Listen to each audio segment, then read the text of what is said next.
Hi, everybody, and welcome to Mark Overanalyzes Film. This episode is a week late, so apologies for that. There was a dangerous combination of deadlines and man flu. But today I will be overanalyzing my favorite film of the year, possibly The Brilliant Past Lives. Before I begin, allow me to remind you that I am available for reading, script editing, and story coaching at markoveranalyzesstory.com. And also, if you enjoy this podcast, please do share and or recommend it. It really would be a great help. Past Lives was written and directed by Celine Song, and it appears to have at least some autobiographical elements within it.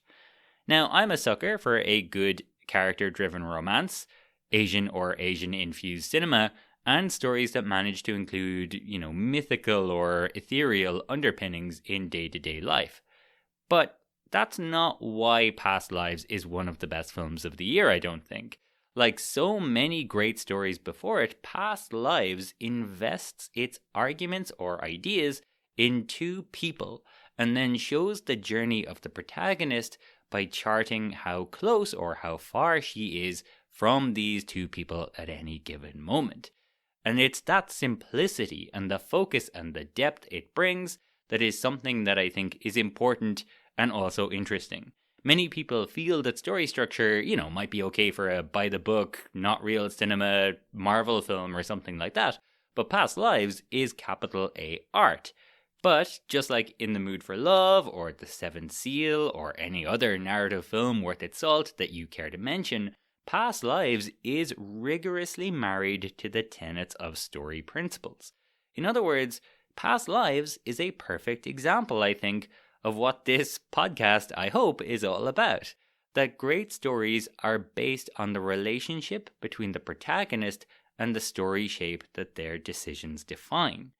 So, keeping that in mind, first I'll look at the fundamental features of the protagonist, and then I'll go through the main story beats by looking at the sequences of the film. Finally, I'll talk about the main things I learned along the way, and do some light ranting while I'm at it. So let's begin by defining our protagonist, Nora Moon. Now, we know that Nora is our protagonist implicitly because it's pretty obvious here, but just to be clear, we know that she is the protagonist because her decisions define the story, and the meaning of the story really hinges on her ultimate choice here. So, let's define Nora Moon then. There are really three ways that we can use to define the film's protagonist: her life dream, her want, and her need. So her life dream is basically what she wants when we first meet Nora. And in this case, interestingly, Nora wants two things, kind of. As a precocious child, she believes that she will marry her manly childhood friend, Hae-sung. But her real life dream, we sense, is to win the Nobel Prize for Literature. It is really good storytelling, I think, that duality is present right there from the beginning. Okay, so the next thing is Nora's, capital W want, which is really Nora's tangible objective for the long second act of our film. Now, I have to confess, I find this a bit tricky. Normally, a film needs a want or a tangible objective to essentially give the protagonist a goal to strive for, something to chase, and therefore something to keep them busy while they are growing or developing as a character. And it has to be both significant enough to last through the whole act and really tangible so that it gives the story unity, shape, and definition. So, for example, Luke Skywalker wants to save the princess. Very clear, significant, and tangible. Vito Corleone wants to keep the mafia out of the drugs business. Again, very tangible, very clear, and significant. Here, it's definitely a bit harder to pin down, but I think I'm going to say that it has something to do with Nora wanting to achieve her ambitions of living the life of a writer in New York. Now, you could definitely make a case for it being something to do with her and Hae-sung, or even that the want belongs to Hae-sung maybe, and it is his pursuit of a romantic relationship with Nora. But ultimately, even though Nora is clearly interested in having Hae-sung in her life, when Hae-sung and her ambitions get in each other's way, Nora chooses her ambitions. So, finally, what is Nora's need? In other words, what is the human quality or piece of wisdom or, central lesson or moral that Nora lacks at the beginning of the story but learns by its end? And again, it's hard to be too precise with words about it, except that I think this film actually is. But essentially, we know that Nora needs to move on with her life and let her past and Hae-sung truly go. Okay, now that I've defined our protagonist for our story, let's have a look at the acts and sequences of past lives. There are traditionally, but not always, 3 acts and 8 sequences or stages in a film. A sequence is a combination of scenes that are tied together by having a single overriding dramatic question or tension, and they tend to be between 10 and 15 minutes in length. A good way to think about it is that every 10 to 15 minutes or so, the audience should be on some level asking themselves a different dramatic question. Now, I think Past Lives is slightly wonky because it's so much more interested in investigating some aspects, namely Hae-sung, more than others. And because of that, I would say there are probably actually 9 sequences. But, I'll get into that. Act 1 has our first 2 sequences, and the first one is always pretty much life as it is. And this sequence is all about Nora's childhood life in Korea and her early connection with Hae-sung. So the first time we see Nora, or Na-young as she is at this stage, she is with Hae-sung and she is crying. 내가 1등에서 화났어? 어.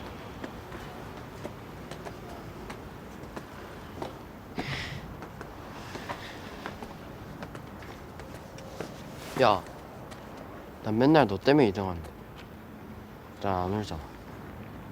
처음 날 이겼는데 네가 울면 내 기분이 어떻겠냐? 또라이야. We learn later that she is a crybaby, and she says that when she cried, Hae-sung would just have to stand there and watch.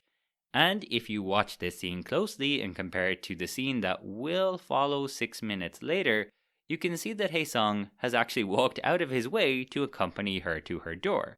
So she returns home, and something else subtly important happens here. Na-young can't figure out what English name to give herself. Her father, whose path she will roughly follow later in life, suggests Nora. And why does he suggest this? Because Nora is short for Lenore, and he's listening to Leonard Cohen, and more specifically, the song That's No Way to Say Goodbye. Now, the lyrics of that song are highly evocative of the themes of past lives, but it also feels important that Na-young is redefined as Nora by art. Every so often, I am really reminded why this podcast is called Mark Overanalyzes Film, but let's focus on Nora's life decisions, not mine. Nora's mother soon takes Nora out on a kind of date with Hae-sung so that she will have some good memories of Korea. And there's another interesting point here again. Past Lives is a subtle, nuanced, naughty piece of storytelling. But here, it actually exhibits a trait propounded by the most controversially non-subtle, by-the-numbers screenwriting textbook that there is, Save the Cat. In that book, Blake Snyder writes that on page 5 of your screenplay, and he really is that prescriptive, you should have a character basically say the lesson or theme of the story out loud. And here, at minute 6 of Past Lives, Nora's mother tells Hae-sung's mother, if you leave something behind, you gain something too. And we are about to see the veracity of that statement played out over the remaining 93 minutes. That is the moral of the story. Anyways, I'm going on way too many tangents here, but there's just one more I'd like to point out before we end this sequence, because this sequence is actually loaded with really interesting stuff that would have totally gone over my head. We soon see Nora declare that she's leaving Korea, and she and Hae-sung walk home in silence. This time, Hae-sung does not accompany her up the steps to her home. Now, this contrasts with our opening scene, but it also foreshadows our ending. If you compare the frames here, the steps to Nora's Korean home and the steps to her New York apartment in the climactic scene are in the exact same place and take up similar space on screen. the fact that the frames are so similar highlights the differences. At this point, when she leaves Haesung, she is alone and not crying because, as she explains later, she feels like nobody else other than Haesung would care if she did cry. In 90 minutes' time, neither of those things will be true. That is the journey she's going to make, and that contrast is part of what will make the ending so moving. But anyways, for now, we have our inciting incident, or the event without which our story, as it is, would not happen. Well, really the inciting incident is probably the moment Nora's parents decided to emigrate, but this is the moment where that decision collides with our story. Nora and her family leave for Canada, and we wonder, will she ever see Haesung again? So we have our first really defined tension, and at minute 10, we enter sequence 2. So Nora moves to Canada, and the film doesn't feel so much like the national anthem "Oh Canada," but more like "Oh Canada." Now that's not quite fair. There is one thing that happens, and we can basically see that Nora feels like an outsider, but she's, not crying. She kind of looks stoic as she stands aside in the playground. So we skip 12 years, we see her move to New York where things actually happen, and she begins her studies as a playwright. Soon we have what you could also argue is another kind of inciting incident, I think. On the phone to her mom, Nora looks up old friends from Korea, realizes that Haesung tried to find her online, and gets in contact with them. Before you know it, they've reconnected on Facebook and decide to Skype each other. And our rather short sequence 2 has answered its tension here. So now we have a scene that kind of functions as a transition from Act 1 to Act 2. And that is what we call our "What's the Plan" scene, as it tells us what our long Act 2 is going to look like. Namely, it's going to look like Nora and Haesung sharing this connection while she is living in New York. And so, Nora and Haesung reconnect, and they are clearly interested in each other from word 1.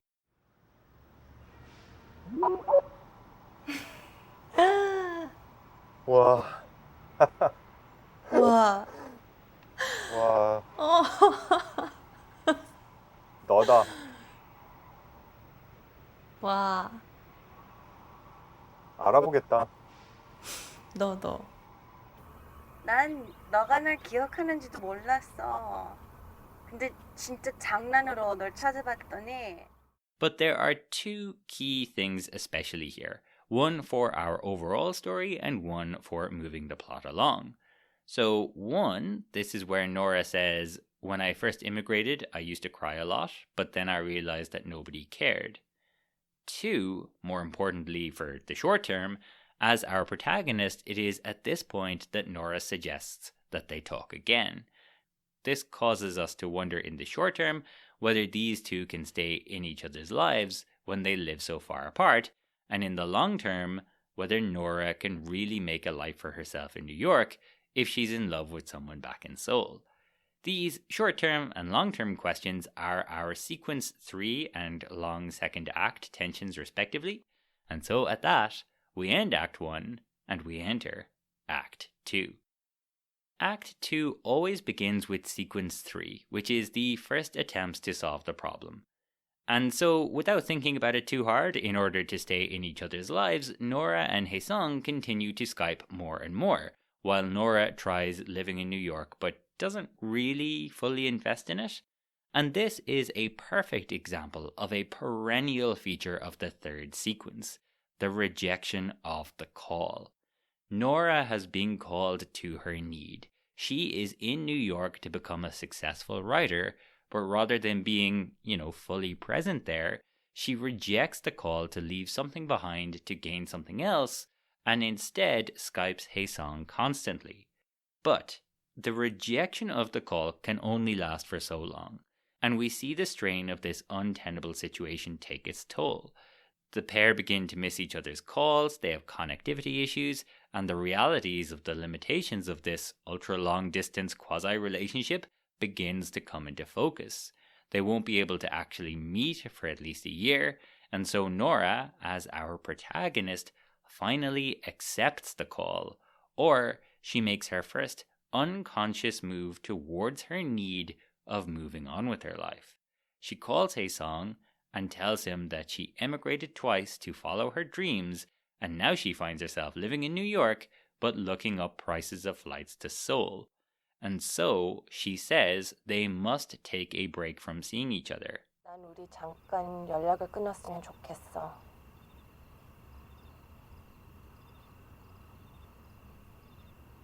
왜?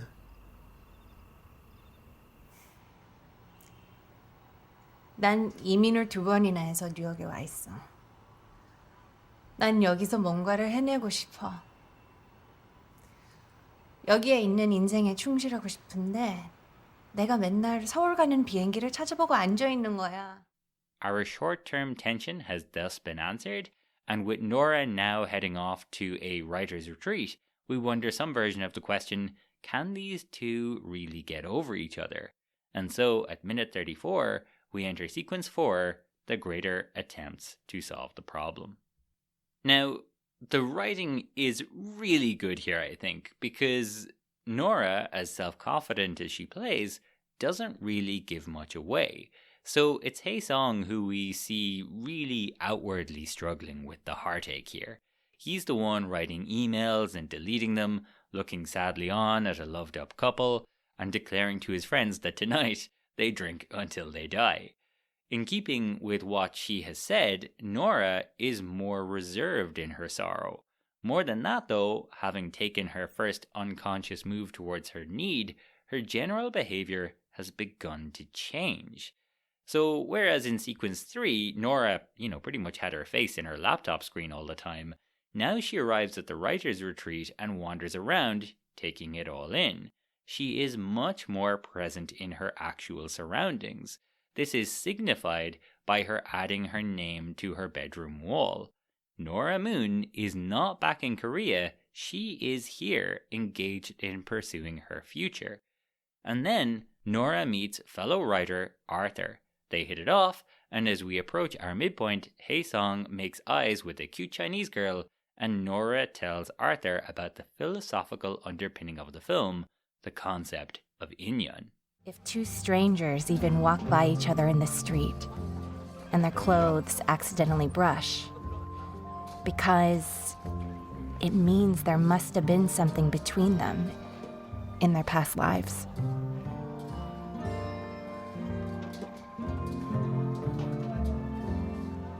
If two people get married,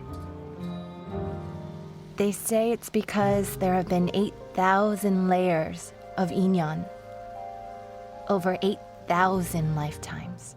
At that, Nora and Arthur kiss, and it looks like both Nora and Hae-sung have managed to get over each other. And so, with our sequence 4 tension answered, at minute 45 into a 99-minute runtime, we have past lives midpoint, or the protagonist's first conscious move towards her need. Nora has kissed Arthur, and we immediately cut to 12 years later, where we discover that the two of them are a married couple living in New York. With this move made, it for all the world looks as though Nora has truly moved on with her life. But there's one more thing I should really note here because I have to note it somewhere. This film works great as a, really basic love triangle story, and it also works great as a story about an immigrant who has a moment in her life where she must make a conscious decision as to whether she will ever return to her childhood home or if she will fully dedicate herself to her new home. But also, at this midpoint, there's something else to note. True, the characters tell us that in this life, Nora and Arthur are the ones who have the inyon to be the married couple, but inyon is a Korean concept.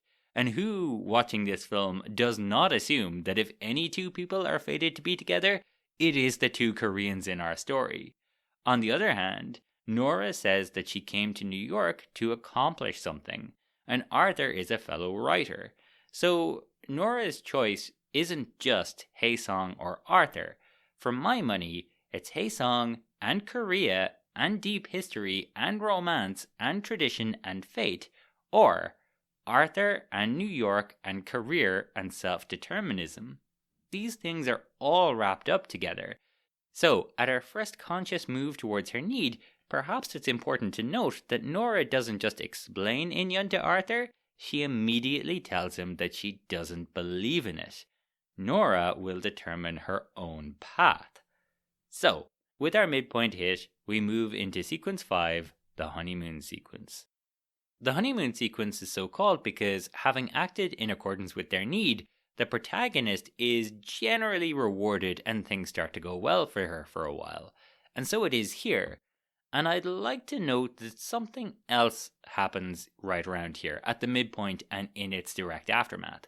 And that is that the film will almost always heavily foreshadow its climax. So, Nora has decided to spend her life with Arthur, and then the first thing we see in the next scene is Arthur on the street in New York, waiting for her and embracing her as she walks towards him. And that's going to seem awfully familiar later on. We then see her life in New York as a playwright, going to rehearsals, turning up at Arthur's book signing, and lounging around as a couple deciding to get chicken wings. If this isn't a honeymoon stage, I don't know what is. But honeymoon sequences are often quite short, as the film can't really let things go too well for too long without the counter-argument coming back into play and keeping things interesting. And that is certainly the case here.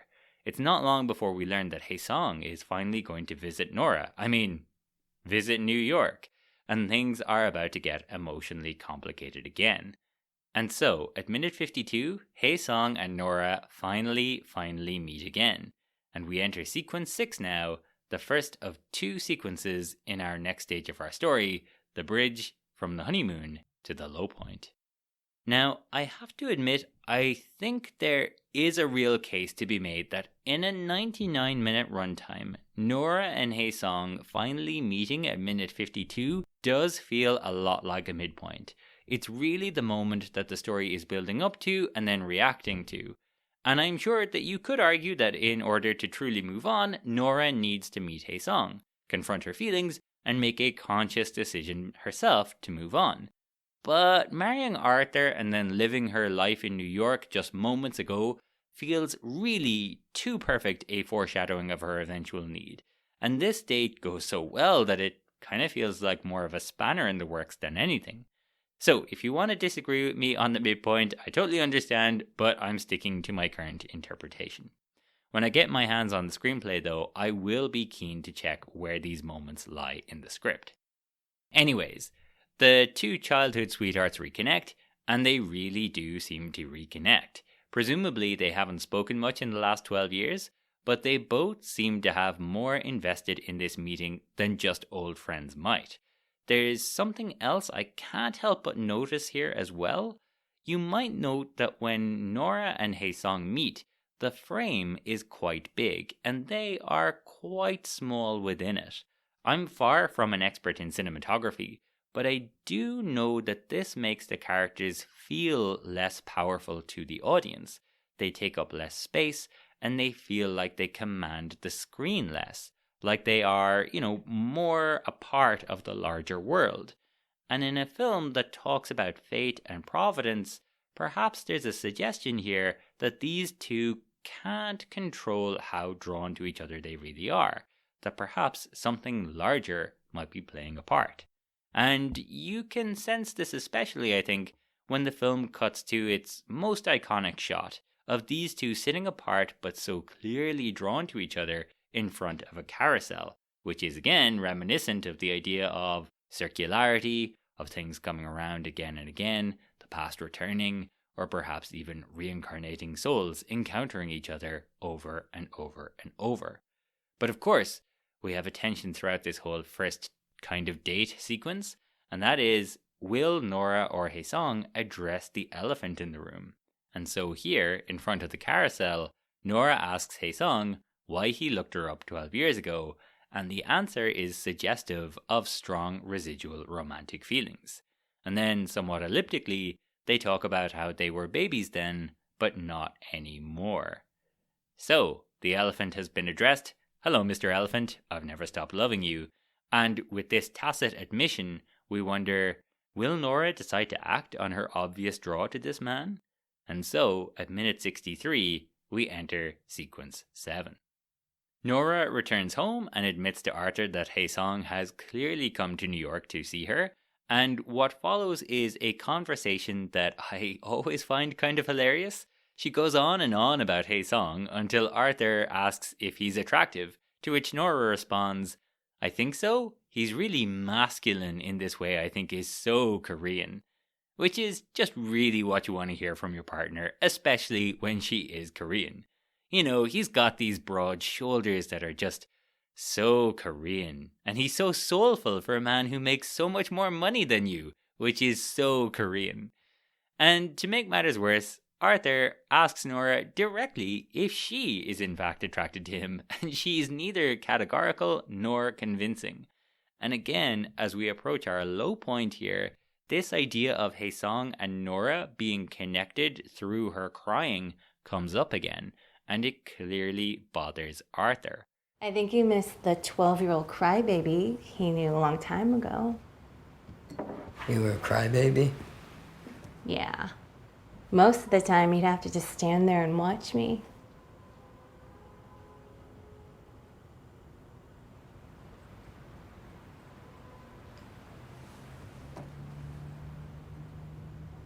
When is he leaving again? Morning after tomorrow.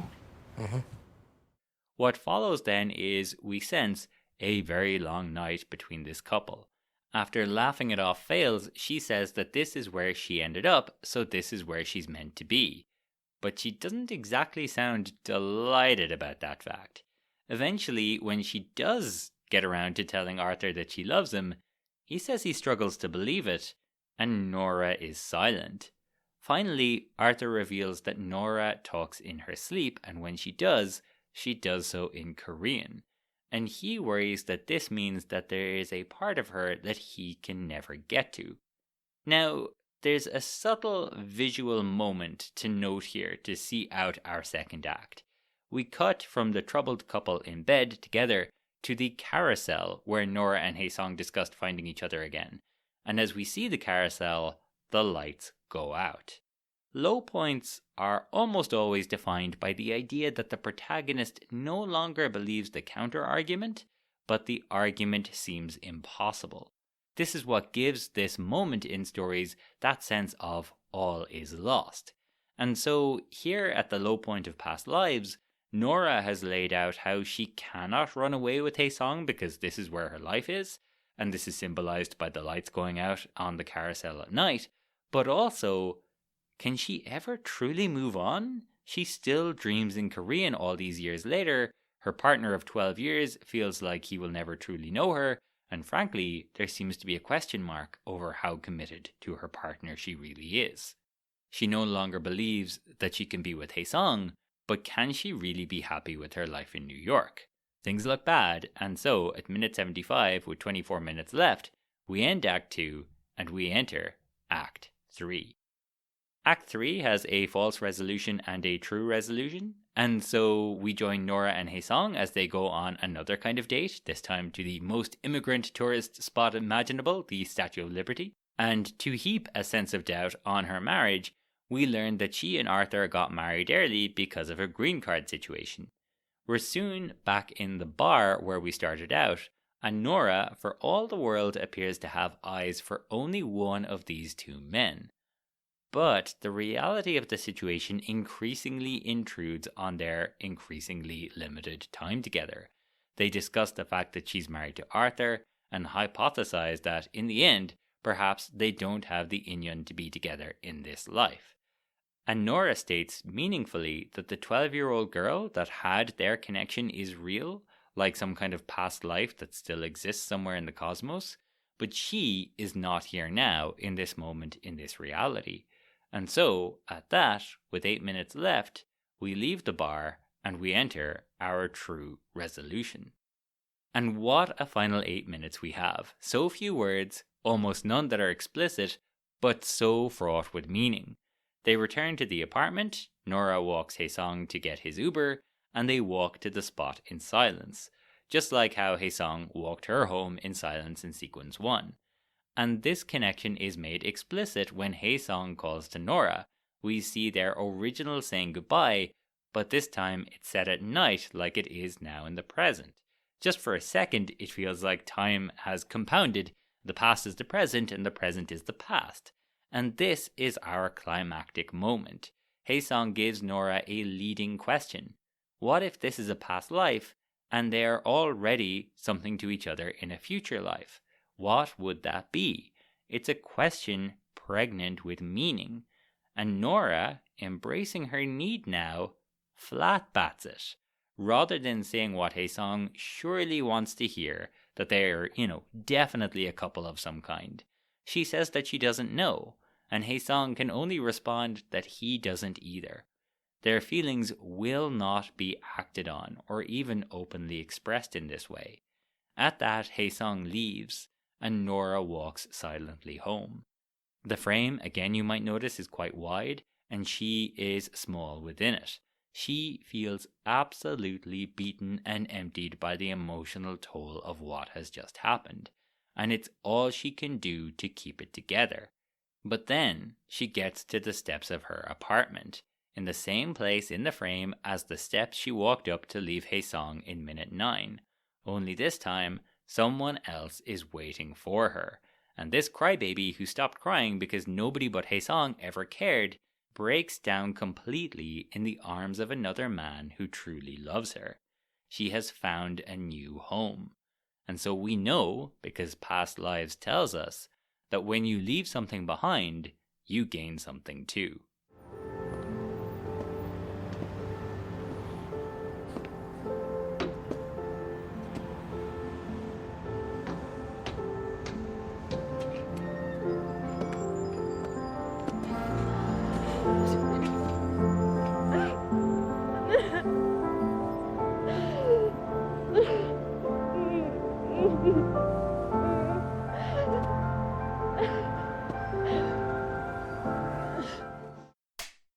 Past Lives was probably my favorite film of 2023, and while I certainly didn't see every film, I'd like to point out two things that this film does really well that so many big Hollywood films especially failed at this year.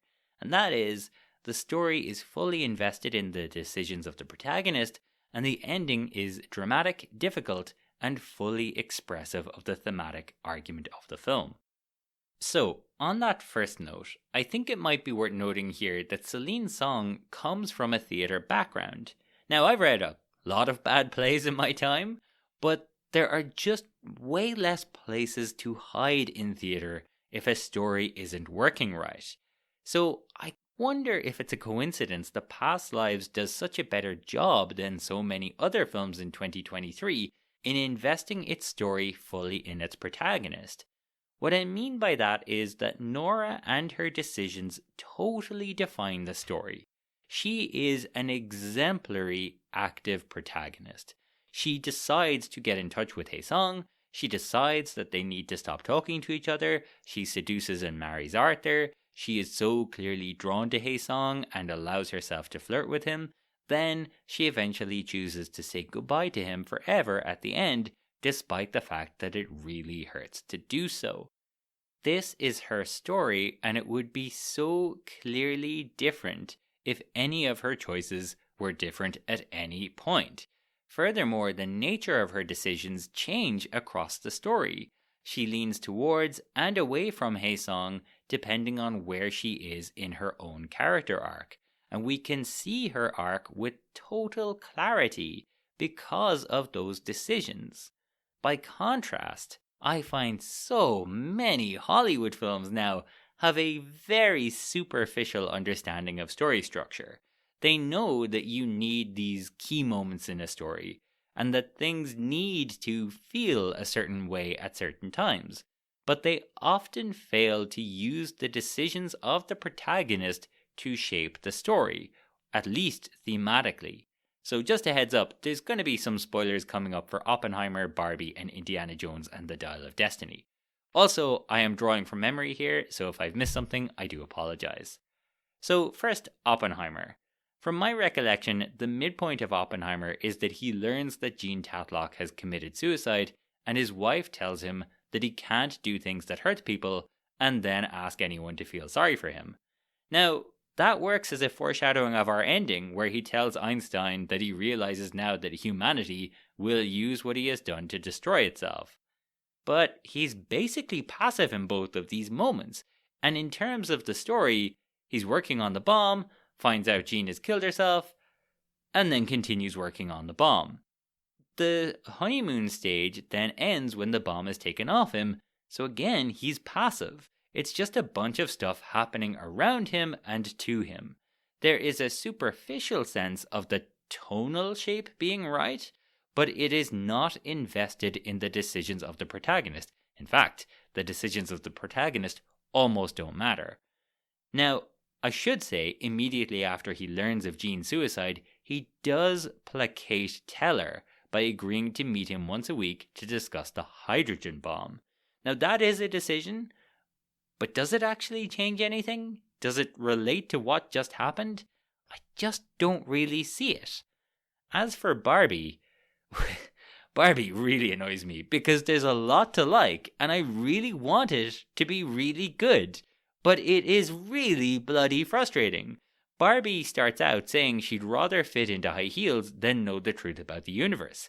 Great, cool, that is a really great place for a protagonist to start. Hook me into the Matrix, I don't want to know. But then, as soon as she comes to the real world, she looks at an old woman and says, "Oh my god, you're so beautiful." Oh, cool, great, nice Barbie, so you've got it, perfect. Plastic beauty is not important. What's that? There's another hour in this film? Why? Barbie just got it. She got it immediately. And she never flirts again with the idea that she would rather fit into high heels than know the truth about the universe. Once again, the story shape is not invested within the protagonist. Rather, the film gets totally sidetracked with Mattel executives and Ken, and then Ken is defeated really easily, it turns out, which I'll come back to in a second. Finally, Indiana Jones has given up. He's an old man now, then he's dragged back into an adventure, and then after more than 2 hours, he decides, actually, I still want to give up. Just leave me here, an old man, in the middle of this 2nd century BC war zone, and I'll figure it out.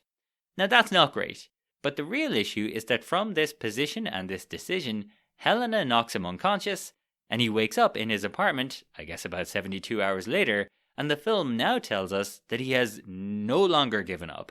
Marion arrives, he grabs his hat, and it turns out that Dr. Jones has got his groove back.